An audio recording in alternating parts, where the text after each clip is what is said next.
Hello everyone, today we are going to learn basic LibreOffice tutorials how to add page.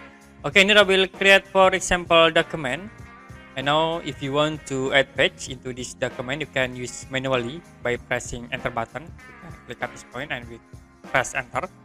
So to be create new page. The other option, we can insert page into this document, like I will click at this point. Go to insert menu and click back bridge. So to be create for new page. I will create again, like clicking at this paragraph, and then you can click insert, click page break. It will be automatically create for new page. To delete, you only backspace or erase from this point. It will be automatically delete the page. Okay, that's it. How to add page in LibreOffice. And if you have any question about this tutorial, you can comment below this video.